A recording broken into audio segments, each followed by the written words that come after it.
কর্মীরাও তো এত বোকা না, যারা পালাইছে মাথায় তো কিছু না কিছু বুদ্ধি আছে, জানে যে আইনের হাতে একবার পড়ে গেলে উঠতি। আজকে 19 জুলাই, ঠিক 19 জুলাইতেই আমি আহত হয়েছিলাম। সো আল্লাহ তাআলার মেহেরবানি যে আমি বেঁচে আছি, আলহামদুলিল্লাহ।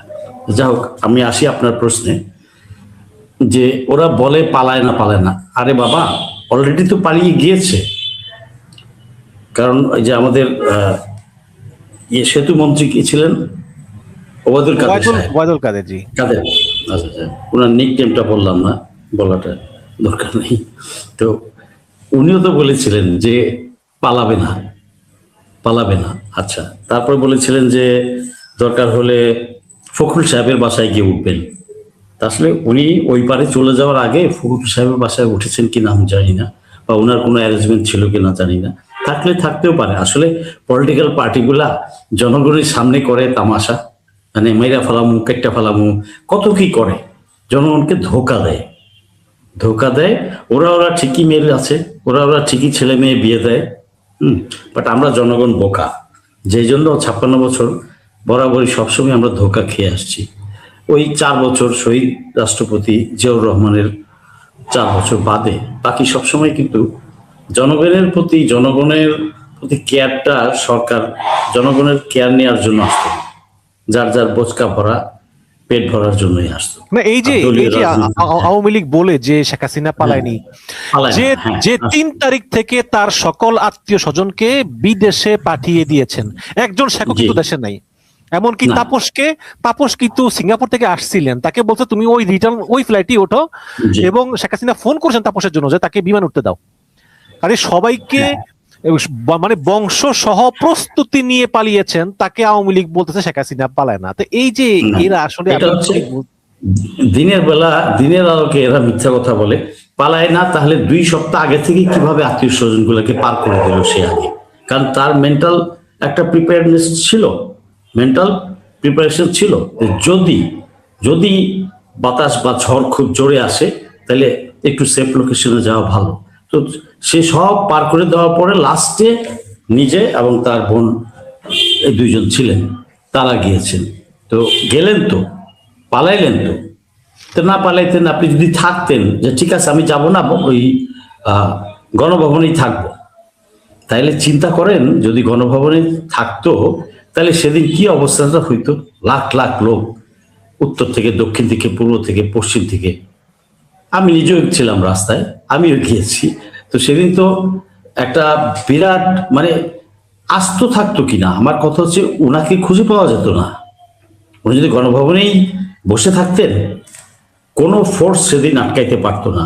আরে ভাই, আমি নিজে তো মাঠে, আমি নিজেও তো গিয়েছি, কোনো ফোর্স সেদিন আটকাইতে পারতো না, বরঞ্চ সেটা আরো ক্ষতিকর হইত। তো যাক, আল্লাহ যেভাবে চাইছেন। এটা উনি উপলব্ধি করতে পেরেছেন বলে উনি পালিয়েছেন, কিন্তু এখন আবার একটু ইমেজ পুনরুদ্ধারের চেষ্টা কি ব্যস্ত। হ্যাঁ, পুনরুদ্ধারের চেষ্টা করছেন, কিন্তু বাংলাদেশের মানুষ জানে উনি যে পালাবেন না। তারপর উনার সাঙ্গপাঙ্গরা ওনাকে হেল্প করেছে, এখান থেকেই তো তাকে ফ্লাইট দেওয়া হয়েছে, তাকে অ্যারেঞ্জমেন্ট করে ওখান থেকে তারা, এগুলা নিয়ে কনভারসেশন অনেক আসছে সোশ্যাল মিডিয়াতে, 1.5 বছর আগেই আসছে। তো অ্যারেঞ্জমেন্ট করেই তো তারপর লাস্টে গিয়েছেন। কারণ তাকে তো প্লেনটা দিল কেন? ভারতীয় প্লেন কিন্তু আসে নাই। ভারতীয় প্লেনটা যদি নিতে আসতো তাকে, ভারত টেকনিক্যাল প্রবলেমে পড়ে যেত, ভারত রাজিও হয়নি তারা ফ্লাইট পাঠাইতে। তো এখান থেকেই অ্যারেঞ্জমেন্ট করে বর্ডার পার করে তাকে দিয়ে আসা হয়েছে। যা হোক, এগুলো অনেক লম্বা কথা, দিয়ে আসা হয়েছে। তো উনি যে পালায় না, এটা তো পালানোই তো হলো। আমি দেশ ত্যাগ করে চলে গেছি, ইভেন কি তার সমস্ত কাপড় চোপড়ও তো নিতে পারে না। ভাত যে রান্না করেছিল, লাঞ্চ ওইভাবেই ছিল, লোকজন বাসার ভিতরে ঢুকেছে, দেখেছে, তো খেয়ে তো যেতে পারে নাই। দেখেন, আল্লাহ রিজিকটা রাখে নাই সেদিন, তার দুপুরের রিজিকটা তার রাখে নাই। তো এরা মিথ্যা কথা বলে যাবে পালায় না। আরে অলরেডি পালায় গেছে, অলরেডি মানুষ মারা গেছে, অলরেডি দলের নেতা কর্মীরা সব চলে গেছে। এবং ওখানে যে কলকাতায় আছে বা বিভিন্ন জায়গায় আছে, তারা কি খুব সুখে আছে? খুব সুখে নেই। এবং তারা টাকাটাও ঠিক মতো দিতে পারতেছে না, বা ব্যাংকে যে টাকাটা ওখানে রাখছে একটা লিমিট করে দিছে, এর বেশি তুলতে পারে না। তো ওখানে যে খুব ফুর্তিতে আছে তা না, তো আছে, তারা আছে। এবং বর্তমানে পালায় গেছে কি পালায় নাই এটা অলরেডি ফ্যাক্ট এস্টাবলিশড। এখন এটা দলীয় কর্মীদেরকে চাঙ্গা করার জন্য এগুলা বলে, কি মনে হয় এগুলা বলে জনাব লেফটেন্যান্ট কর্নেল ফেরদৌস আজিজ, এই যে তিনি বলতেছেন তিনি ডিসেম্বরে আসবেন, এটা কি আসলেই আসবেন নাকি পলিটিক্যাল স্ট্যান্ডবাজি, এবং আপনার কি মনে হয় যে আসলে এর পিছনে ভারতের একটা কোনো উদ্দেশ্য আছে এই শেখ হাসিনার এই যে ডিসেম্বরে দেশে আসার ঘোষণা দেওয়ার পিছনে? এটা ওনারও পলিটিক্যাল স্ট্যান্ডবাজি, দলীয় নেতাকর্মীদেরকে একটু চাঙ্গা দিতে চায়, তৃতীয়ত বর্তমান সরকারকে একটু চাপে রাখতে চায়, আর চতুর্থত ভারত সরকার কি না কথা টথা না বলেই কি এটা উনি করতেছেন? অবশ্যই তাদের সাথে তাদের সবসময় মিটিং হচ্ছে, ভারত সরকারের লোকজনের সাথে তার হাসিনার মিটিং হচ্ছে না, এটা বোকাও তো বোঝে যে মিটিং হচ্ছে। তো এগুলো সব মানে মানে ওদের টাই আপ করা, সব কোঅর্ডিনেটেড এফোর্ট কিভাবে বর্তমান গভর্নমেন্টকে চাপে রাখবে, এই চাপে রাখার জন্য 2 দিন পর পর এক একটা ইয়ে তুলে, তো সেই জন্য এটা করেছে। আর ভারত তো খেলছে এটাকে নিয়ে। ভারত যদি আইনগতভাবে তাকে উঠায় পাঠায় দেয়, তাহলে আমরা এখানে আসার পরে সে কি হবে? সে আইনের হাতে চলে যাবে, সে জেলে যাবে, তার একটা রায় হয়ে আছে, বাকি অনেকগুলা রায় তার বাকি আছে, ওগুলা ট্রায়াল চলছে, তো তাকে তো আইনের আওতায় আসতে হবে। আর হুমকি ধামকি দিচ্ছে যে এত এত নেতাকর্মী সহ সারেন্ডার করবো, মানে নেতা বুঝাতে চাচ্ছে আমি যদি নেতাকর্মী সহ সারেন্ডার করি, ঢাকায় নামি, তাহলে পুরো আওয়ামী লীগ মনে হয় ঢাকা ক্যাপচার করে ফেলবে, এই ধরনের একটা ভাবভঙ্গি মেসেজ মানুষকে দিতে চাচ্ছে। এই মানুষরা 2004 সালের মানুষ না, এরা ইয়াং জেনারেশন, জুলাই যোদ্ধা, জেনজি, আর মানুষও আগের চেয়ে সোচ্চার এবং সজাগ হয়েছে। ইন্টারেস্টিং বিষয় হচ্ছে বিবিসি একজন নেতার সঙ্গে কথা বলেছে যে এই যে আপনার নেত্রী ডিসেম্বরে দেশে যাবেন বলে ঘোষণা দিলেন সবাইকে সঙ্গে নিয়ে, আপনি কি যাবেন নাকি? উনি বললেন যে আমি যাব না। কেন যাবেন না? বলছে শেখ হাসিনা জেলে থাকলে তিনি সমস্ত বিশ্বের যেভাবে অ্যাটেনশন পাবেন, আমার ক্ষেত্রে সেটা হবে না, আমাকে ওই জেলে ধরে ঢুকিয়ে ফাঁসি দিয়ে দিলে কেউ কিছু বলবে না, সুতরাং আমি কেন ওনার সঙ্গে গিয়ে আমি নিজের জীবন বিপন্ন করবো? এটা আমি আসতাম, আপনি বলে দিয়েছেন। কয়টা নেতা আসে, উনি আসুক না, দেখি না কয়টা নেতা ওনার সাথে আসে। উনি ধৈর্য বাইন্দা আনতে পারবেন নাকি? এটা ব্যক্তিগত মতামত আমার ধরে বেঁধে আসতে পারবেন? আর লোকজন কি বোকা হয়েছে? নেতা কর্মীরাও তো এত বোকা না, যারা পালাইছে মাথায় তো কিছু না কিছু বুদ্ধি আছে, জানে যে আইনের হাতে একবার পড়ে গেলে এত সহজ না। নেত্রীকে হয়তো কোনো মডেলে কোথাও একটু যথাযথ সম্মান দিয়ে হয়তো ই করবে বা চেষ্টা করবে সবাই, বা অন্যরাও হয়তো চেষ্টা করবে, বা ভারতও কলকাঠি নাড়ার চেষ্টা করবে। এখানে যে লেসপেন্সাররা আছে না, আছে তো এগুলা। এখন আমি যদি লেসপেন্সার সব সেক্টরেই আছে, সব সেক্টরে, বিচার বিভাগে নাই, তো ওরাও চেষ্টা করবে বিচারটাকে কিভাবে হালকা করা যায়, কিভাবে ম্যানিপুলেট করা যায়। কারণ আগের সেট আপ কুলাঙ্গার গুলাই তো সব সেক্টরে রয়ে গেছে, সব সব মানে সব, শুধু পুলিশ না, শুধু আর্মি না, শুধু না, সব সেক্টরে রয়ে গেছে। আর 16 বছরে যে হারে নিজস্ব লোক ঢুকাই গেছে, ওই জুনিয়র মোস্ট অফিসার থেকে সচিব পর্যন্ত অলমোস্ট সবই তার লোকজন। তো এটা চেষ্টা করবে, তো এটা করবে তার জন্য, কিন্তু তার কর্মীদের জন্য করবে, নেতাদের জন্য করবে না। তো ওরা বোঝে যে এক হাসিনার জন্য চেষ্টা করতে পারে, বা তার ব্যাপারে অন্যদের ব্যাপারে এটা করবে না, হবে না। সো ওই লোক বুদ্ধিমান যে বলেছে বিবিসি দিয়েকে, তো সে বুঝতে পেরেছে। এবং এইরকম একটা না, এরকম বাকি 95%ই তার সাথে কেউ আসবে না, হাতে গোনা 2-4 জন আসতে পারে। ওই হাতে গোনা 2-4 জন দিয়ে তো পুরো দল চলবে না। আর এটা ফ্যাসিস্ট দল, এটা অপরাধী দল, জুলাই হত্যাকারী দল। শুধু ব্যক্তি হাসিনা বা কয়েকটা ওই পুলিশের বা গোয়েন্দাদেরকে যে ওরাই শুধু যে হত্যাকারী তা না, দলগত ভাবেই এরা হত্যাকারী। কারণ দল মাঠে ছিল, ফিল্ডে ছিল। 4 তারিখেও এরা ফিল্ডে ছিল, পুলিশের সাথে বাংলা মোটরে মারামারি হয়, শাহবাগে হয়। আমি ওই মোমেন্টে মৎস্য ভবনের ওখানে ওই নাট্যশালায় ছিল, কারণ প্রেস ক্লাবে গোলাগুলি হলে আমি গোলাগুলির নিচে পড়েছিলাম। অনেকক্ষণ ফাইট হয়েছে, ছেলেপেলেও ছিল অন্যরা। তারপরে টিয়ার গেছে, উইথড্র হয়ে আর টিকতে পারি না, তারপর উইথড্র করে পরে আমরা ফেরত আসছি এবং হেঁটে হেঁটে সায়েন্স ল্যাব পর্যন্ত, ধানমন্ডি পর্যন্ত এসেছি। তারপরে একটা রিক্সা পেয়েছি কোনোভাবে। তো সেদিন 5টা 5:30 বাসায় আসছি। তো এই আওয়ামী লীগের ছেলে পেলে, বস্তি লীগ, কুত্তা লীগ, ডগ লীগ সবগুলাই পুলিশের সাথে সাথে এরা ছিল। এবং হাসপাতাল থেকে তারা যারাই ইনজুর্ড হইতো হাসপাতালে গেলে ওখান থেকে উঠায় নিয়ে চলে যেত তাদের। ইভেন হাসপাতালের রেজিস্টার, যেটা যারা ভর্তি হয়েছে রেজিস্টার পাতা সুতা ছিঁড়ে নিয়ে চলে যেত, এটাই করেছে। তো আমি যদি সেদিন, আমার কপাল ভালো, ফ্যামিলি ডাক্তার ছিল সেদিন ঢাকায়, সে ঢাকার বাইরে চলে যায়, তার ক্লিনিক আছে। তো সে যদি কপাল ভালো, আল্লাহর দয়া সেদিন ছিল, তার এখানে ওটিও নাই, তার চেম্বারে গিয়ে সে আমাকে ট্রিটমেন্ট করে দিয়েছে, সেলাই করে দিয়েছে চুল কেটে।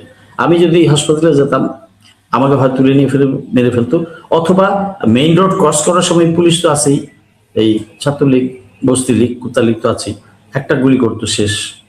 এটা আল্লাহর মেহেরবানি, আল্লাহর স্পেশাল দয়ার কারণে আমি বেঁচে আছি। অথবা ট্রিটমেন্ট না নিতে পারলে আউট অফ ব্লিডিং আমি মারা যেতাম উইদিন 1.5 hour। যদি আমি তো 45 মিনিটসের মধ্যেই ট্রিটমেন্ট শুরু হয়েছে। আপনি যদি খুব ভাগ্যবান এবং আপনি খুব মানে সঠিক সিদ্ধান্ত নিয়েছেন যে আপনি হসপিটালে যাননি, আপনি এটা ক্লিনিকে আপনি ট্রিটমেন্টটা নিয়েছেন। জি, তো অতএব আল্লাহ পাকের অশেষ রহমত। আল্লাহর অশেষ রহমত, বললাম তো, আল্লাহর রহমত ছাড়া। এবং ওই দিন বিকালবেলায় 5:30টার সময় হেলিকপ্টার থেকে গুলিটা পড়েছে আমার বাম পায়ের 1 ফিটের মধ্যে। তো ছেলেবেলে চিল্লাচ্ছে আঙ্কেল আঙ্কেল আঙ্কেল বলতে বলতে কি গুলিটা পড়ে গেল। সো ওখানেও আল্লাহ বাঁচাইছে। আর জেনারেল তারেক সিদ্দিকী তো 18 সালে নিরাপদ সড়ক আন্দোলনে আমি ইনভলভ ছিলাম, ছাত্রদের পরে ইনভলভ হয়েছি। নিরাপদ সড়ক আন্দোলন, ওই রমিজুদ্দিন স্কুলের 2টা ছাত্র মারা গেছিল, ওইটা নিয়ে 7-8 ছাত্ররা। তো ওখানেও 18 সালে তারেক সিদ্দিকী অর্ডার দিয়ে দিয়েছে আমাকে, কুল্লু খালাস করো ফেরদৌস আজিজকে, বাট আমি বেঁচে আছি আলহামদুলিল্লাহ। তো এগুলা আমার 17 বছরের আন্দোলন বা নির্যাতন, নিষ্পেষণ, এগুলা গল্প বলতে গেলে কয়েক ঘন্টা লাগবে অন্তত। তো সেদিকে আমি না যাই। আর নিজেরটা নিজে বলতেও ভালো লাগে না। জি, এখন প্রশ্ন হচ্ছে এটা যে বাংলাদেশের মতো একটি দেশে একজন নেত্রী শেখ হাসিনা তিনি যদি ফিরতে চান, সেক্ষেত্রে আমরা দেখেছি যে অতীতেও আন্তর্জাতিক একটা মহলের সহায়তা লাগে। যেমন 81 সালে তিনি ফিরেছেন, তারপরে 2007 সালে তিনি ফিরেছেন। উভয় ক্ষেত্রেই দেখা গেছে যে পশ্চিমা দেশ, ভারত সহ অনেকেরই একটা সহযোগিতা ছিল যে ঠিক আছে দেশে যাক, রাজনীতি করুক। কিন্তু এখন এবারের প্রেক্ষাপট অবশ্যই ভিন্ন, আপনি জানেন আমিও জানি। এখানে কেউ বলেন 1400, কেউ বলেন 840 জন মৃত্যুর জন্য শেখ হাসিনাকে দায়ী করা হয়। 660টার মতো মামলা ও কয়টা রায় হয়ে গিয়েছে, মৃত্যুদণ্ডের রায়। এখন এই শেখ হাসিনার বাংলাদেশে ফেরত আসার ক্ষেত্রে তাকে কি পশ্চিমারা কোনো সহযোগিতা করবে বলে আপনি মনে করেন? হ্যাঁ, হাসিনা ট্রাই করবে, ভারত ট্রাই করবে ওই 2-1টা লবিস্ট লাগাইতে, যাতে পশ্চিমাদের একটু ইয়ে পাওয়া যায়, ফেভার পাওয়া যায়। বাট পশ্চিমারা করবে না, কারণ ইউএন রিপোর্টে আছে 1400, রাইট? ইউএন রিপোর্টের বইটা আছে আমার কাছে। তো ইউএন রিপোর্ট বলেছে 1400। এটা আসলে সেদিন একজন বলেছে তো এটা 2000-এরও বেশি। আমি প্রথম থেকেই বলে আসছি 2000 অধিক। কারণ কি 30-35 হাজার আহত। এখন আহত যোদ্ধার জেলায় বা মেডিকেল আইডি কিন্তু সবার হয়নি, হয়তো 12-13-14-15 হাজার হয়েছে, বাট সবাই তো আর ওইভাবে ইয়ে করেনি। এবং অনেক আহতরা কিন্তু যায়ও নাই, পরবর্তীতে আর যায় নাই। আচ্ছা, কেন যায় নাই? সবার ভিতরে একটা ফিয়ার আছে যে কি জানি পরে যদি আমাকে এই তালিকা দেখে কোথাও কিছু করে বা সরকার চেঞ্জ হলে বা পরবর্তীতে, এই ভয়ের কারণে অনেকে এন্ট্রি করে নাই। আর 1400 তো ইভেন যেগুলো সার্ভে করতে পারছে বা যেগুলো কেস করতে পারছে, অনেকে তো সামনেই আসে নাই তার কেসটা নিয়ে, বা অনেক জায়গায় তো 100% সার্ভে তো করতে পারেনি, ফিল্ডে যাওয়া সম্ভব হয়নি। তারা স্পেসিফিক এরিয়া করেছে, বাট এর বাইরে কি নাই? এর বাইরেও আছে। বস্তুত পক্ষে এটা 2000-এর বেশি। তো 1400 অ্যাটলিস্ট ঠিক আছে, 1400 ধরে নিলাম। ওই 600-800 কেউ বলছে ওটা মিথ্যা কথা, মিথ্যা কথা। আমি তো অনেককে বলছি তুমি যাও ওখানে, বল না যাবো না, পরে যদি আবার কিছু করে। তো এরকম আছে। তো আবার ওই আমরা শুনলাম যে রায়ের বাজারে অনেকে গণকবর দিয়েছে, আবার অনেকে লাশও পানিতে ডুবিয়ে দিয়েছে, হসপিটাল থেকে রেজিস্টার বুক সরিয়ে ফেলেছে। এগুলো ফ্যাক্ট, সবই ফ্যাক্ট।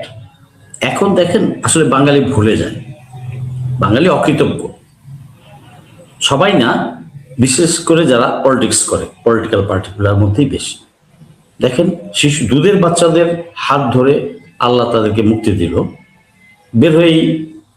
বের হওয়ার পর এক ধরনের স্টেটমেন্ট দিয়েছে, এখন তারা অন্য ধরনের স্টেটমেন্ট দেয়। এই স্যাক্রিফাইস, এই ত্যাগ জুলাই যোদ্ধারা, ছাত্র জনতা, শিশু, মহিলা, এরা যদি মারা না যেত, আহত না হইতো, 186টা তো খুলি উড়ে গেছে। তো এই যে ত্যাগটা এরা ভুলে গেছে বেমালুম। এখন জুলাই নিয়ে কটূক্তি করে, জুলাই জুলাই নিয়ে যে কটূক্তি করে, তাকে আমি মুসলমান বলতে আমার কষ্ট হয়, সত্যি কথা।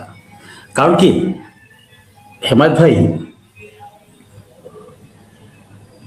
জি বলুন, যেভাবে আমি ফিল করব বা একটা ভুক্তভোগী ফিল করবে, একটা আহত জুলাই যে চলে গেছে চলে গেছে, আমরা যেভাবে জিনিসটা ফিল করছি, আপনি আপনি এবং আপনার বন্ধুরা ঘুরে ফিরে খাচ্ছেন দাচ্ছেন, ব্যবসা করছেন, বিয়ে শাদী চলছে, আপনারা ফিল করবেন না তো? আপনারা তো মাঠেও ছিলেন না, আপনারা তো টিভিতে দেখছেন। আমি সরি টু সে, শিক্ষিত লোক, আমি তার আগস্ট বা সেপ্টেম্বরের দিকে আমি বাংলা একাডেমিতে একটা প্রোগ্রামে গিয়েছি ওই বছর, বলতেছে ভাই সত্যি কি হেলিকপ্টার থেকে গুলি করেছে? লুক অ্যাট হিম, ঢাকায় বৈশা সে বলতেছে আমাকে সত্যি। কতটা হারামখোর, অতটা দলীয় অন্ধ, শিক্ষিত লোক কিন্তু এরা, বয়স 40-45। আমি বলতেছে আপনি কি বলতে চান? আপনি যে শিক্ষিত বলেন, এই যে কিছু সিনিয়র সাংবাদিক আছে, সিনিয়র সাংবাদিক আছে এখন অনবরত জুলাই নিয়ে কথাবার্তা বলে, সিনিয়র সাংবাদিক, আবার বললাম তো অধ্যাপিকা কি একজন নাম কাবেরী গায়েন নাকি, শুধু ভুয়া বিভিন্ন পোস্ট শেয়ার করে, সবই তো শিক্ষিত। আপনি স্বীকৃতি করবেন? যারাই জুলাই যোদ্ধাদেরকে অসম্মান করবে, কটূক্তি করবে, হেলাফেলা করবে, আমি তো প্রথমেই বলে দিচ্ছি, আই ডোন্ট কল দেম মুসলিম। আপনি পশ্চিম দিকে, মানে পশ্চিম দিকে দিনে 5 বার ঢুস মারলেন, আর একটু ওমরা কইরা আসলেন, আর হজ কইরা আসলেন, কে বলেছে আপনি মুসলিম? আরে আপনি মুনাফিক না, তার প্রমাণ কি? মুনাফিকেরও তো ওই পরিমাণ ইসলামী লেবাস আছে, দাড়ি আছে, টুপি আছে, পাঞ্জাবি আছে, হজ করতেছে না? তাহলে আপনার বিশ্বাস, আমল, আপনার সততা, আপনার ন্যায়পরায়ণতা, আপনার সেটার উপর নির্ভর করে আপনি মুসলিম কিনা। আরে ভাই রিটায়ারমেন্টের পরে পয়সা কয়েকশো কোটি টাকা বানাইছে, তসবিলে মসজিদে করতেছে, মুসলমান? কোন লেভেলের মুসলমান সে বলেন আমাকে। তো এইখানে আমি দেখেছি, আমি অ্যাডভান্স বলে দিই, জুলাই যোদ্ধা নিয়ে যে জুলাই যোদ্ধাদের নিয়ে, জুলাইকে নিয়ে যে বা যাহারাই কটূক্তি করবে বা এটাকে তাচ্ছিল্য করবে বা ভুল প্রমাণিত করার চেষ্টা করবে, তারা সাক্ষাৎ জারজ এবং বংশ পরম্পরায় জারজ। একটা মানুষ যে সত্যিকার অর্থে মানুষ, সে কখনো এটা করতে পারে না।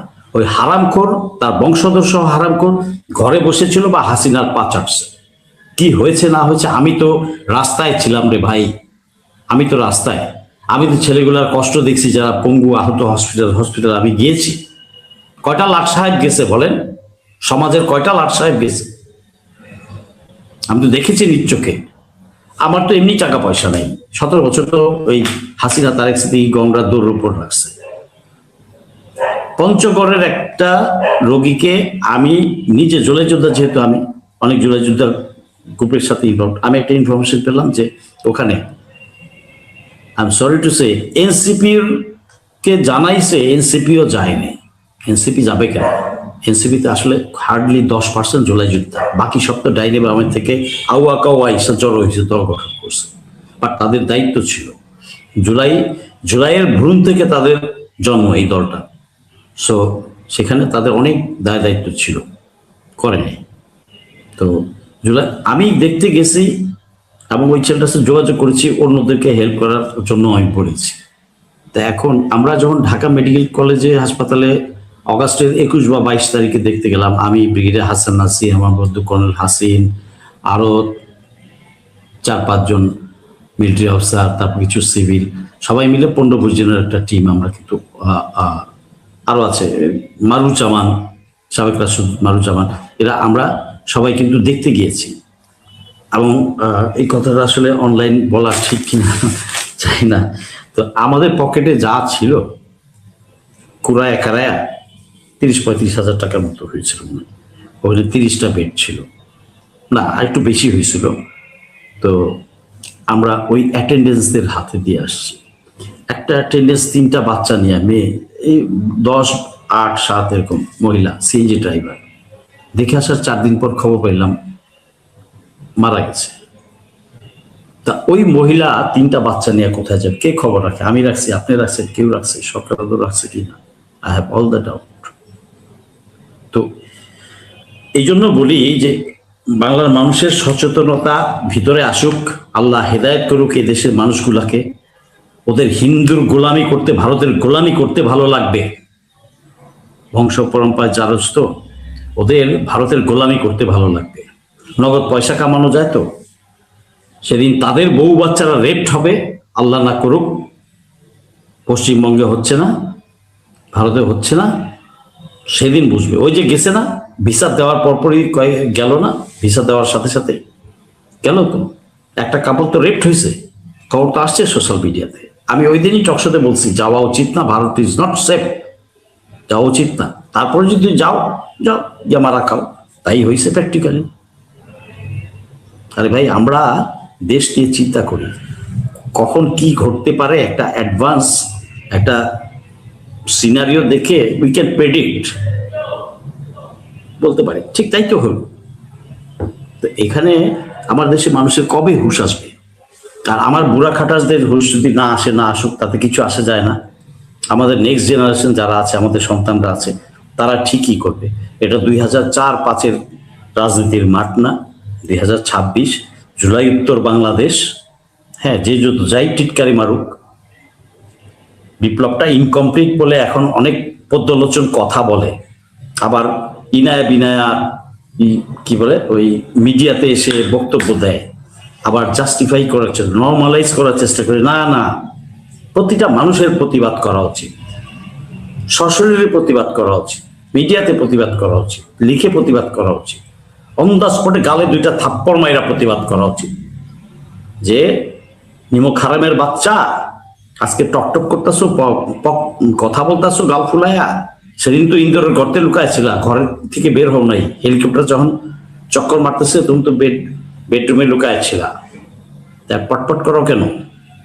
মাগনা পায়ে গেছে ওই 2000 রক্তের বিনিময়ে, 35,000 পঙ্গুত্ব বরণকারীদের রক্তের বিনিময়ে। আমার রক্তটাও তো মাটিতে পড়ছে ভিজা। যারা কথা বলছে, এই সমস্ত বান্দির বাচ্চারা যারা কথা বলে, তারা কি বুঝে যে মাটির উপর দাঁড়ায় আছে, এই মাটিটা আমার রক্তে ভেজা, 35,000 পঙ্গুর রক্তে ভেজা, 2000+ শহীদের রক্তে ভেজা মাটি। আজকেও এক মহিলাকে আমি বলে আসছি প্রেস ক্লাবে যে এই 71 করেন না, তাহলে আমার মাথায় রক্ত উঠে যায়। আপনি যেখানে বসে কথা বলছেন সোফায়, এটা আমার রক্তে ভেজা, আমার রক্তে ভেজা। মানুষের একটু বিবেকটা জাগ্রত হওয়া উচিত, জাগ্রত হওয়া উচিত। কতটা নিমক হারাম, কতটা কুকুর বিড়ালের চেয়ে অধম হইলে তারা জুলাই নিয়ে কটূক্তি করতে পারে। আর আমরা হিজড়ারা, আগেও যারা হিজড়া ছিলাম, এখনো হিজড়া আছে। আর সুযোগে কেউ আবার দেশপ্রেমিক হয়েছিল 24-এর 5ই আগস্টের পরে, আছে বাজারে, সেগুলো বলবো না। এখন অনেক দেশপ্রেমিক দেখছেন না, 24 জুলাইয়ের আগে দেখছেন? এখন কত ভালো ভালো মানুষ, কত সুশীল, কত তকমালা, কত লোকজন, কত উচ্চ পদস্থ পদধারী, কত বকবক করে না? কোথায় ছিলেন বান্দি? কোথায় ছিল এরা? যে আবার আকাশ ঘোলা হইলে এরা পালাবে, এরা আবার গর্তে ঢুকবে। এই হিজড়া বাচ্চারা আবার গর্তে ঢুকবে। হিজড়া বলবো না, কি বলবো? হিজড়াও তো এর হচ্ছে রাস্তায় যে হিজড়া তারি বাজায়, এর হচ্ছে better, they have some capability, একটা জিনিস মোবিলাইজ করতে পারে। কমফোর্ট জোনের বসবাসকারী হিজড়ারা, এলিট হিজড়ারা কোন কামটা পারে? এরা তো ভক্ষক, সমাজে খাচ্ছে। সমাজে দেশের চালচিত্র কখন কি হচ্ছে না হচ্ছে এদের হৃদয়কে স্পর্শ করে না। ওই যে মহিলাটা হাজবেন্ড মারা গেছে, সিএনজি ড্রাইভার, 3টা বাচ্চা নিয়ে, মহিলাটা কই যাবে? এরকম তো আরো হাজার হাজার কেস আছে। আজকে প্রথম আলোতে পড়লাম, ওই যে উপর থেকে গুলি করছে, ওই যে একটা ছেলে ওয়াল ধরে ঝুলা ছিল উপর থেকে রামপুরাতে, তারও কোনো খবর কেউ নেয় নাই, তারও কোনো খবর কেউ নেয় নাই, কেউ নেয় নাই, এগুলো নেয় নাই। অকৃতজ্ঞ একটা জাতি, রক্তের দাম দিতে জানে না। বিপ্লব কমপ্লিট হয়নি। বিপ্লব যাই হোক, লেফটেন্যান্ট কর্নেল ফেরদৌস আজিজ, আপনি নিজেও আহত হয়েছিলেন এবং আপনি নিজেও মৃত্যুর দুয়ার থেকে ফিরে এসেছেন। আপনাদের আন্দোলনের কারণে আমরা একটি স্বৈরাচার মুক্ত দেশ পেয়েছি, কিন্তু যে প্রশ্ন হচ্ছে এখন, যে প্রত্যাশা নিয়ে আপনারা এই জুলাই আন্দোলন করলেন, তারপর দেশ স্বৈরাচার মুক্ত হওয়ার পরে সে প্রত্যাশা আপনাদের পূরণ হয়েছে কিনা? আমার ব্যক্তিগতভাবে কোনো প্রত্যাশা আমি করি না। কোনো সামষ্টিক বা হ্যাঁ, কোনো পদ বা কোনো লাভ লোকসান কিছু অর্জনের জন্য আমি যাইনি। আর 16 বছরের মাঠে অর্জন ছাড়াই আমি কোনো রাজনৈতিক দলের না, ব্যক্তি হিসেবে দেশের নাগরিক হিসেবে গিয়েছি। সো আমার প্রাপ্তির কোনো আশা আকাঙ্ক্ষা নাই। হ্যাঁ, সামষ্টিকভাবে দেশের জন্য যতটা ভালো হওয়ার কথা ছিল সেটা হয় নাই, কারণ ডক্টর ইউনূসকে আমরা কাজ করতে দেইনি। তো 180 দিনে, 180 দিন না, 18 মাসে তাকে 1800 আন্দোলন দিয়ে রাখছেন। আজকে এটা ডে টু ডে অ্যাফেয়ার্স সামাল দিতে দিতেই কিন্তু তাকে প্রোগ্রেস করতে দিতে হবে। তো শান্তি মাথায় সুস্থ অবস্থায় ডেভেলপমেন্ট ওয়ার্ক বা প্ল্যানিং করতে দিতে হবে। তো দেয় নেই। তো সচিবালয়ে আগুন লাগছে না, আনসার গিয়ে ঠুকা পড়ে, কোশ্চেন এরকম হাজারো হয়েছে। কেন হইল? এই যে আমার জাতির মধ্যেই তো আছে বীজ, বিভিন্ন ধরনের বীজ আছে, এই বীজগুলাই তো দেয় নাই।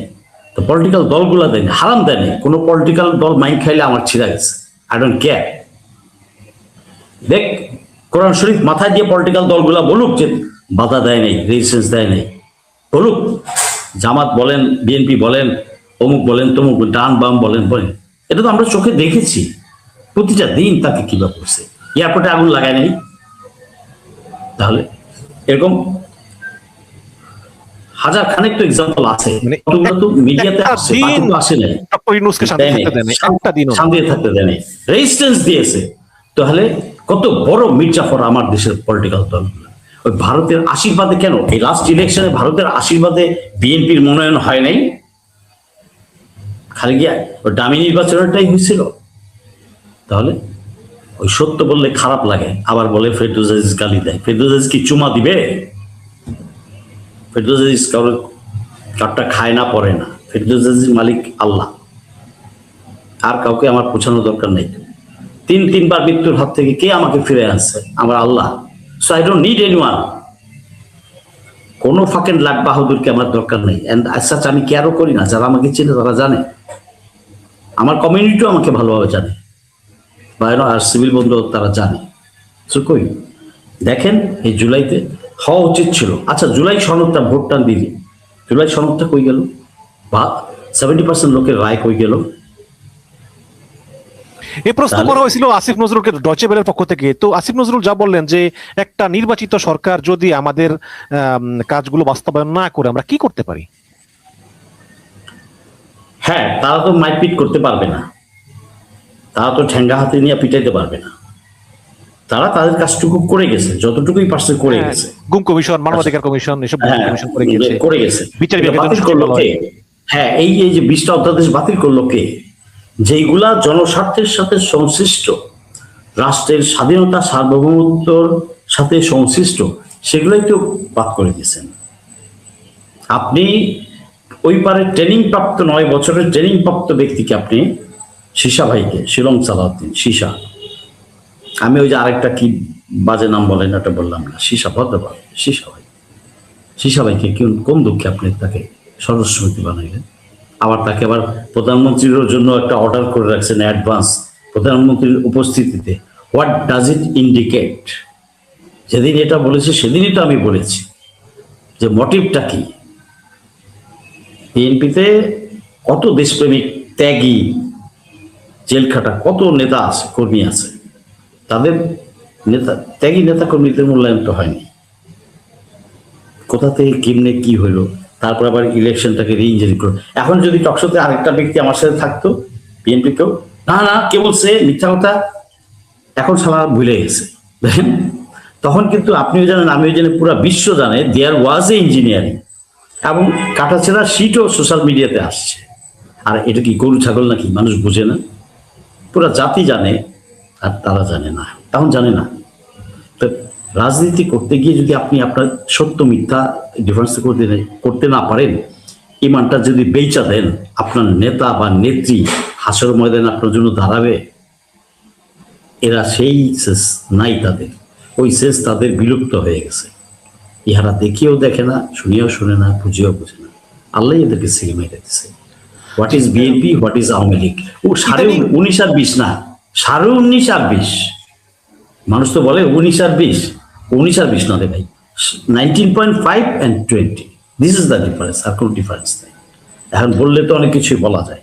হাওয়েভার, যা হবার হয়েছে, এখন তো দেশটাকে সামনের দিকে গড়ে নিয়ে যেতে হবে, এগিয়ে নিয়ে যেতে হবে। জনাব তারেক রহমানের নেতৃত্বে আমরা চাই দেশটা সামনের দিকে আগা। এখানে যেহেতু আপনি সেনাবাহিনীর অবসরপ্রাপ্ত কর্মকর্তা, এখানে অভিযোগ করা হয়েছে যে জেনারেল ওয়াকারুজ্জামান তিনি হজ শেষ করে আসার পরে নিয়ম বহির্ভূত ভাবে দাড়ি রেখে এবং সৈন্যদেরকে ইসলামী মূল্যবোধের মাধ্যমে অনুসরণ করার কথা বলে এবং ব্যাটালিয়নের 4 কোম্পানির নাম 4 খলিফার নামে করে তিনি এই সেনাবাহিনীকে জঙ্গিবাদের দিকে নিয়ে যাচ্ছেন। এটা ভারতের বিভিন্ন মিডিয়া বলতেছে, বা বিভিন্ন বিশেষ করে ভারতের সেনাবাহিনী অবসরপ্রাপ্ত কর্মকর্তারা বলতেছে, বিশেষ করে MK. Das, lieutenant general MK. Das তিনিও বলছেন।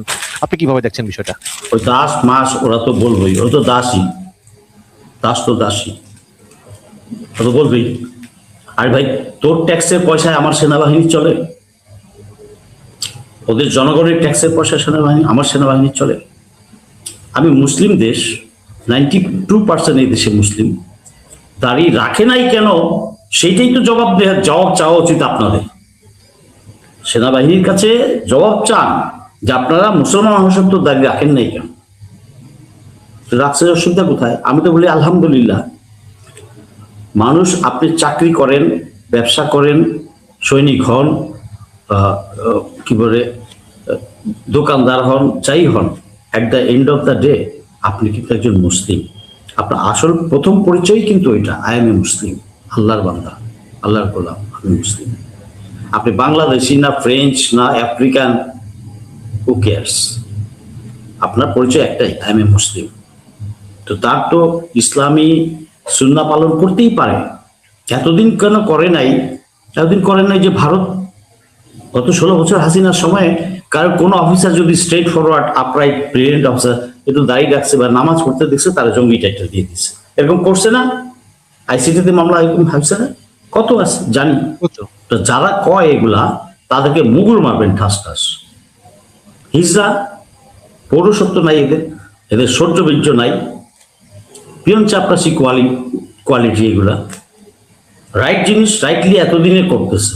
এটা তো করা উচিত ছিল অনেক আগে। আচ্ছা, নাম, কোম্পানির নাম রাখবে, এটা আমরা মুসলিম দেশ, মুসলিম নাম রাখবো? কাদের এত জলে? এই পারে যে দালাল আছে যেগুলা, মোদির বীর্য, এদের জল।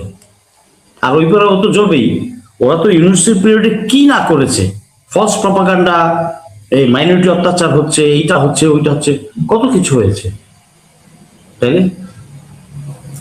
দেখেন না, মানে আমরাও হিজড়া, আমাদের দেশে মানুষ যেগুলো বোকা মূর্খ, বলতে পারে না যে এটা হয়েছে।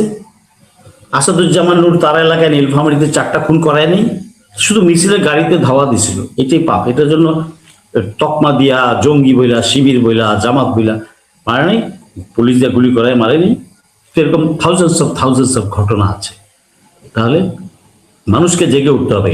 দেশটা কারো বাপের নাকি, নাকি দেশটা কোনো পলিটিক্যাল নেতা নেত্রীর পৈতৃক সম্পত্তি?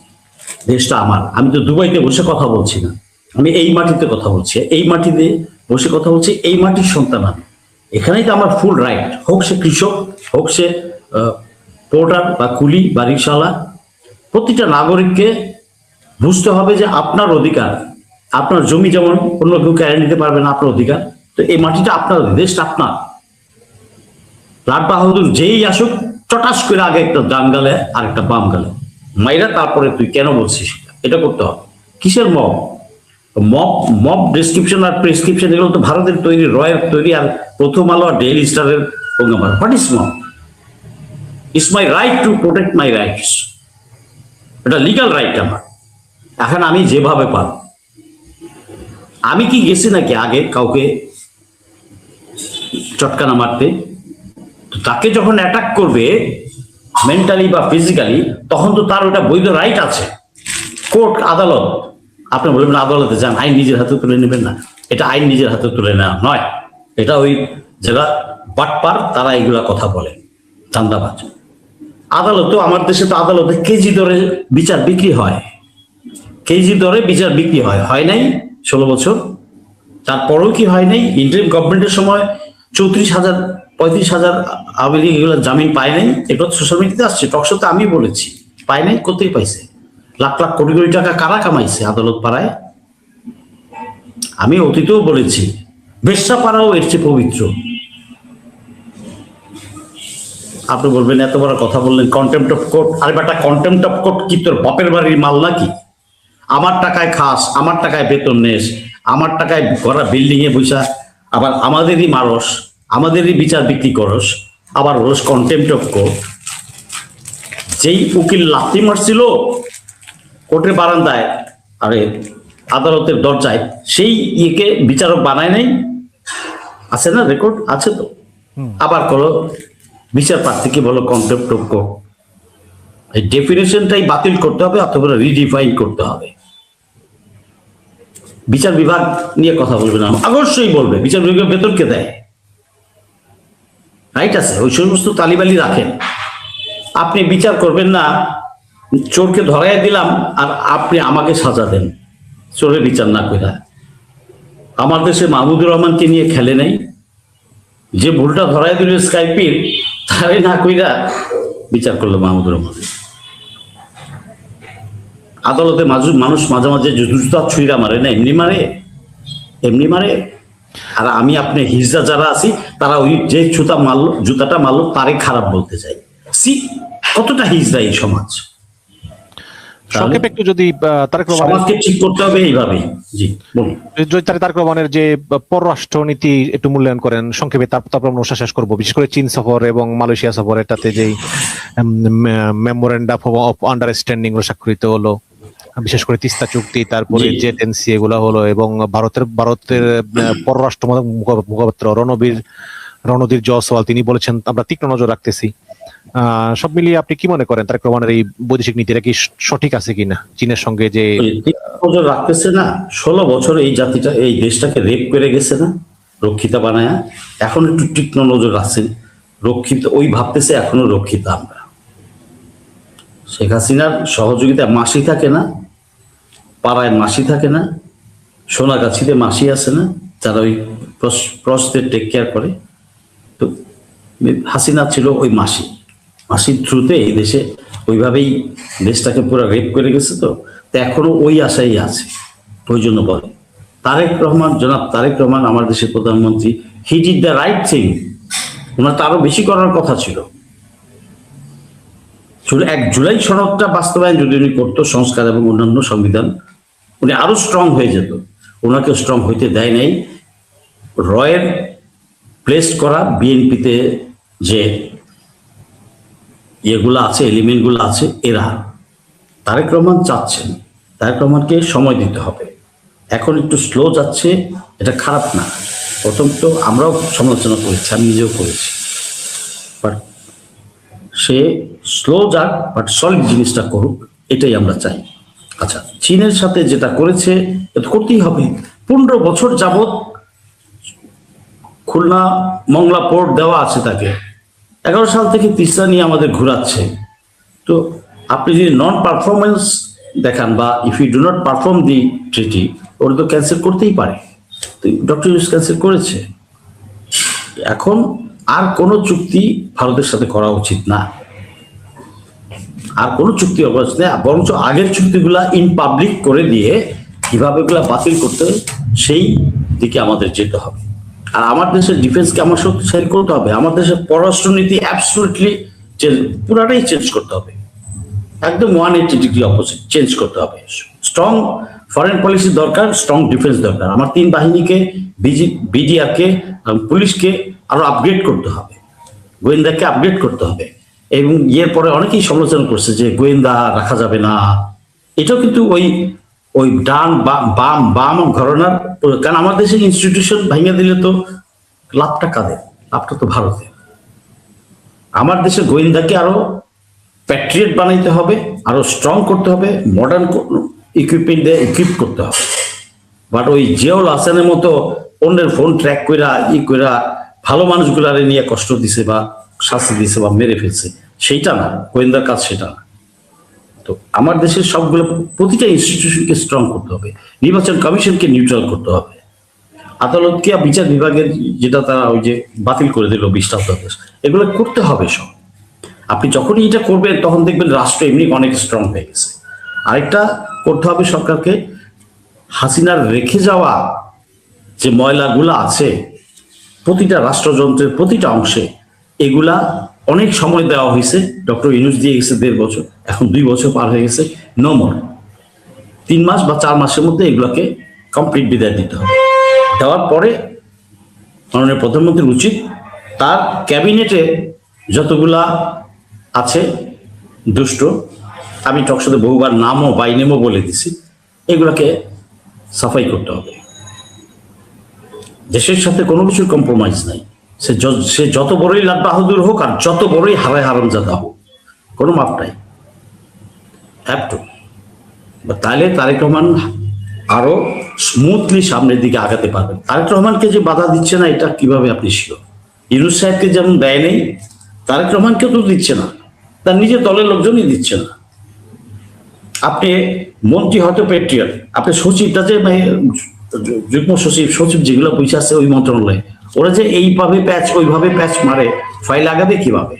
আপনি আরেক দেশের সাথে এনার্জি প্যাক্ট চুক্তি কিভাবে করবেন?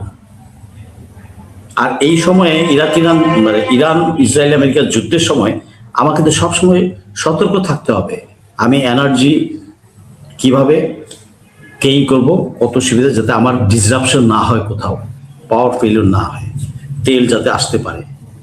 এইগুলো তো অ্যাক্টিভ লোককে বসাইতে হবে। এটা যে পলিটিক্যাল একটা মন্ত্রী দিয়েই কাজ হবে তা না, বা এমপি দিয়েই কাজ হবে না। এই লাইনে এক্সপার্ট, অনেস্ট অ্যান্ড প্যাট্রিয়ট লোকটাকে জনাব তারেক রহমানকে পিক করতে হবে। তাদেরকে পাঠিয়ে দেন, এখানে যাক ওখানে যাক, সার্চ করে কিভাবে G2G বা কোনো একটা ব্যবস্থা বানায়। আপনি পারেন না তেল দিতে, আপনি থার্ড কান্ট্রি থেকে আমি তেল আনতে পারি না, দেয়ার আর অফার, ইজিলি করা যায়। আমি আজকের এখানে বলবো না, ইজিলি করা যায়, এটা করতে হবে। তো এই করার বুদ্ধিটা তো তারেক রহমান সাহেবকে দিতে হবে, দিচ্ছে না তো কেউ। চোরবাট তার আগের গুলাই মতো ওইভাবে মুভ করতেছে, কিভাবে তার নিজের কমিশনটা আগে প্রোটেক্টেড রাখবে, নিজের কমিশন না মিললে যাবে না। তাহলে ভারত কি মাইন্ড করবে? তারেক রহমান সাহেবকে ওরা এই কুকুর বিড়াল গুলা এটাই বুঝায়, হ্যাঁ ভারত ভারত, হোয়াট বলস ভারত? ভারতের মতো দুর্বল কান্ট্রি আর নাই। আমার দেশ তো অনেক শক্তিশালী, 18 কোটি লোকের দেশ, আমার আর্মিও লাগবে না, বিডিআরও লাগবে না, পোলাপানের হাতে ট্রেনিং দিয়ে অস্ত্র দিয়ে ছেড়ে দেন, কিসের ওরা আসবে? আমার লোকজন গিয়ে ওই পারে জেলা কাইটা নিয়ে চলে আসবে। It's possible. এই পুশিনের সময় দেখেন নেই, আপনি নিজেও দেখেছেন, বর্ডার লাইনে একদম আমার ছেলে লুঙ্গি পরে খালি গায়ে শত শত ছেলে মেয়ে দাঁড়ায় গেছে, বিজিবি 4-5 জন, আর সাথে সাথে 500 লোক দাঁড়ায় গেছে, উইদাউট গান, উইদাউট অস্ত্র, anything. Brave people, we have our brave sons. এদেরকে ট্রেন করলে যথেষ্ট। আর যারা বলে ভারত পারবে, কচু, ভারত কিচ্ছু করতে পারবে না। আর করার যদি এত হ্যাডম থাকতোই, তাহলে পাকিস্তানের সাথে পারে না কেন? আর আমাদের সাথে আয় না। আমি তো কতবার টক শোতে আমি বলেছি আয়, আর দাদাবাবু আসো, তুমি আসতে ঢুকতে কোনোভাবে যদি ঢুকেও পড়ো কোনো দিক দিয়া, কয়েকটা লোক যদি ঢুকতে পারে, জ্যান্ত যেতে পারবে না, তো চিতাও হবে না, জ্যান্ত যেতে পারবে না। এটা ওরা জানে, এটা ওদের মিলিটারি লিডাররা জানে, জানে না শুধু পলিটিক্যাল যে রাবিশগুলো আছে, এরা ফাল পারে জনগণকে রাখার জন্য, মোদির রাজত্ব টিকায় রাখার জন্য। আসল সত্যটা তো জানে। কলকাতা নিউ মার্কেটের লোকজন কান্দে নাই গালে হাত দিয়ে, 70% কর্মচারী বিদায় করে দেয়নি, ক্লিনিকগুলা বন্ধ হয়ে যায়নি, হসপিটালগুলা ত্রিপুরায় হাহাকার হয়নি, এগুলো সোশ্যাল মিডিয়াতে আমরা দেখেছি। আর 18 মাস তো আমরা প্রমাণ করেছি যে ভারত ছাড়া আমরা চলতে পারি, কিছু লাগে না, বরঞ্চ আমরা ভালো চলেছি। এখন যা চলছি তার চেয়ে ভালো চলেছি, আমরা সামনে ভালো চলতে পারবো যতদিন ভারত দেখেন গরু বন্ধ করে দিচ্ছিল, আর সেই গরু আজকে আমার সারপ্লাস, কোরবানির জন্য গরু লাগে না। ইউ স্টপ ইট টোটালি, আমার দেশ তাড়াতাড়ি তত্তর করে আগাবে। এইটা এই পারের যে অখাদ্য বংশ পরম্পরায় যারা জারজ, তারা বলে না প্রতিবেশী ভারত কি কচু। আমার গেস খুব তাড়াতাড়ি। এখন আমার মেইন শত্রু হচ্ছে আমার ভিতরে যে মোদির বীর্য যেগুলো আছে, জারজ যেগুলো আছে, এইগুলাকে আইনের আওতায় আনা। এরা ভুল বোঝায়। আর বিএনপি দলের ভিতরে যেগুলো আছে মোদির বীর্য, এগুলাকে তাড়াতাড়ি সাফ করতে হবে। বিএনপির নেতা কর্মীদের আমি বলবো, দেশপ্রেমিক ত্যাগী নেতা কর্মীরা যারা আছেন, এদেরকে সাইজ করেন। সাইজ করাটা আমার আপনার জন্য বৈধ অধিকার। আর যে বেটা মক টপ এগুলা বলতে আসবে, তারে আগে আগে তারে 2-4টা দিবেন। যেতে হবে না, দেশটা বাপের নাকি ফাইজলামি মারা। রক্ত দিছি আমি, আর তুমি ফৌজদারি করতে আসো।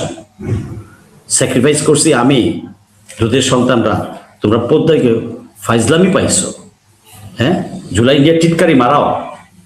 আমি তো বলেই দিলাম, যারা যা সেন্স যদি থাকে, মুসলমান যদি হয়, সে টিটকারি মারতে পারে না। তাহলে কে মারতে পারবে? জারজ, অটোমেটিক। আমি ওপেনলি অন এয়ার বলছি, জারজ জারজ সন্তান না হলে কখনো নিজের রক্তের সাথে বেইমানি করতে পারে না। এটাই তো। তারেক রহমান সাহেব সামনের দিকে আরো ভালো করবেন। ফরেন পলিসি 100% তাকে চেঞ্জ করতে হবে। হ্যাঁ, এবং শুধু এই আগে তো হাসিনা আমাদেরকে একটা দেশের খাঁচায় ঢুকায় রাখছিল। আমার বন্ধু হবে পুরা বিশ্বের সবগুলো দরজা কিভাবে আমার খোলা রাখবো, এবং ওখান থেকে আমরা কিভাবে তাদের সাথে লেনদেন করবো, বেনিফিটেড হবো, সেই ফরেন পলিসি চাই। আর সেই স্ট্রং ডিফেন্স পলিসি চাই। ডিফেন্সকে ইমিডিয়েটলি জরুরি ভিত্তিতে আপগ্রেড করতে হবে, ডেভেলপ করতে হবে। ডিফেন্স ইন্ডাস্ট্রি দরকার হলে এই পারে করতে হবে। চায়নার হেল্প নেবেন, টার্কি হেল্প নেবেন, পাকিস্তানের হেল্প নেবেন।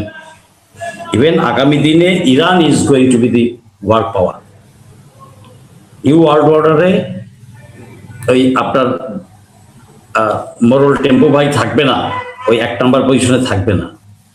তা তো আমরা বুঝতে পারি, ওই সুশীলরা আবার বোঝে না। এটা বোঝা যায় 1 নাম্বারে থাকছে না। যুদ্ধ যদি কালকেও থেমে যায়, তারপরও 1 নাম্বারে থাকছে না। China, Russia, Iran, Turkey, Pakistan, they are coming up. World order already পরিবর্তন হয়ে গেছে, অনেক। হ্যাঁ, অলরেডি হয়ে গেছে, তো আরো হবে দেখবেন। তো আমার সেই মেধাটা থাকা উচিত যে আমার ফরেন পলিসি কিভাবে হবে, আমি লুক ইস্ট কিভাবে করব, আমার তিস্তা। আচ্ছা, একটা কথা বলি শর্টকাট। তিস্তার বাস্তবায়ন 100 না 250% করতে হবে। চায়নারা যে প্রপোজাল দিবে, যা যা মেগা প্রজেক্টে যা যা ছিল, সেটা তো করতেই হবে। সাথে আরো কিভাবে চায়নাকে অ্যাট্রাক্ট করে ইকোনমিক অ্যাক্টিভিটি, ওইটার সাথে। সেই জন্য বললাম 250%। 100% করবেন, আরো দেশ শুরু করতে হবে। আমার তেল গ্যাস উত্তোলন করতে হবে। তিস্তা যদি এইরকম, আমি আজকে আমাকে কেউ বলছিল, আমি যখন প্রেস ক্লাবে ছিলাম, যে সংসদে মনে হয় আলাপ হয়েছে, একটা শর্টকাট ব্যারাজ কোন রকম ব্যারাজ একটা করে দিলাম, তিস্তার নাম সাইনবোর্ড লাগাই দিলাম, এ হবে। হয়তো তারেক রহমান সাহেবকে ভুল বোঝাচ্ছে কেউ, না ভারত নাখোশ হবে, সমস্যা হবে। সমস্যা কি হয়েছে? 56 বছর তো সমস্যার মধ্যেই ছিলাম। 24-এ এসে আমরা উল্টাই দিছি সব। তো কেন আমি তাকে ডরাবো? সে কি? আমার দেশের লোক অনেক শিক্ষিত, অনেক সবল, অনেক সাহসী। আমার দরকার নাই ভারতকে বোঝানো। প্রতিবেশী, হোয়াট ইজ প্রতিবেশী? আর ভাই, পাশের বাড়িতে আপনি সারা জীবনে কয়বার গেছেন? আমি যদি ওই বাড়িতে না যাই তাইলেই তো হয়। আমি তাকে খোঁচাতে যাব না, তো সে খুঁচাইলে আমি তাকে ছাড়বো না। অতএব থাক, ও ওখানে এসে থাক। আর পুছাইতে বই যে ভারতীয় দালাল, এই দালালদের মধ্যে একটা শ্রেণী আছে 47-এর পর ওই পার থেকে এসে যেগুলো ভাগছে, এখনো নারীর টানে ওই পারের টানে। আমার কথাগুলো একটু নাখোশ লাগবে অনেকেরই শুনতে। ত্রিপুরা আমাদের হয়ে যাওয়া উচিত। ত্রিপুরা চলতে পারতেছে না, মণিপুর যাচ্ছে, এগুলো বুঝতেছেন না? পাকিস্তানে বেলুচিস্তানে খোঁচাচ্ছে কে? It is wrong. পাকিস্তানের অখণ্ডতায় হাত দিচ্ছে।